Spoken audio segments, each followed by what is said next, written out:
Good morning दोस्तों। हम 10th class के जीव विज्ञान के लिए इम्पॉर्टेंट एमसीक्यू लेकर आए हैं। कल एग्जाम है, इसको देखते हुए हम जो है 10th क्लास के लिए जीव विज्ञान का जो इम्पॉर्टेंट एमसीक्यू है वो आपके सामने लाए हैं, जिसको पढ़कर आप जो है अधिक से अधिक अंक प्राप्त कर सकते हैं। तो चलो देखते हैं।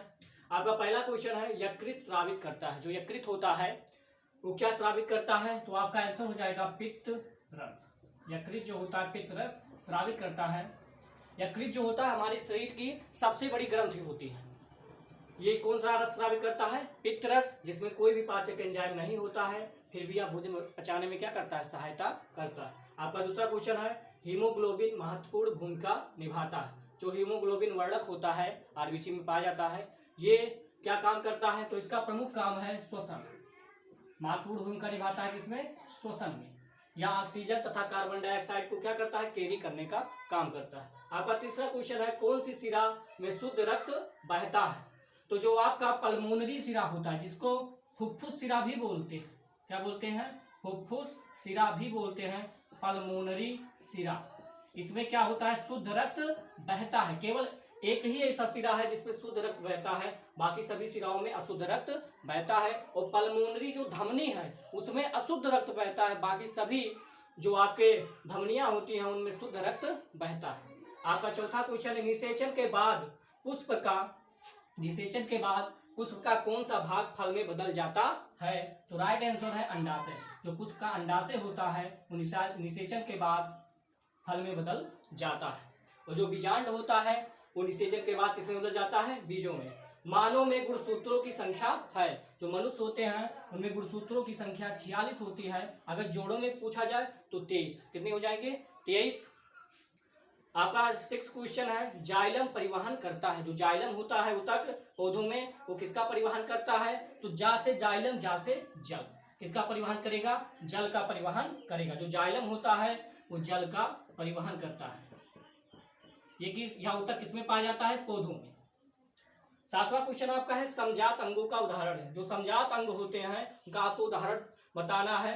तो समजात अंग ऐसे अंग होते हैं जिनकी उत्पत्ति तो समान होती है, लेकिन कार्य क्या होता है? अलग अलग होता है। जैसे मनुष्य का हाथ तथा घोड़े का अग्रपाद, पाद मतलब पैर। जो मनुष्य का हाथ होता है, घोड़े का अग्रपाद होता है, उसकी उत्पत्ति तो समान होती है, मतलब उसमें जो हड्डियों की संख्या समान होती है, लेकिन कार्य क्या होते हैं? अलग अलग होते हैं। मनुष्य का हाथ का काम क्या? किसी चीज को पकड़ना, लेकिन घोड़े का अग्रपाद का काम क्या है? दौड़ना। आपका 8वां क्वेश्चन है, फ्लोएम द्वारा भोजन का स्थानांतरण किस रूप में होता है? तो फ्लोएम जो होता है वो भोजन का स्थानांतरण किस रूप में करता है? ये फ्लोएम ऊतक जो है पौधे में पाया जाता है। तो पौधे जो होते हैं प्रकाश संश्लेषण के द्वारा जो भोजन बनाते हैं, वो फ्लोएम ऊतक जो है पौधों के विभिन्न भाग तक पहुंचाता है। तो किस रूप में पहुंचाता है? सुक्रोज के रूप में।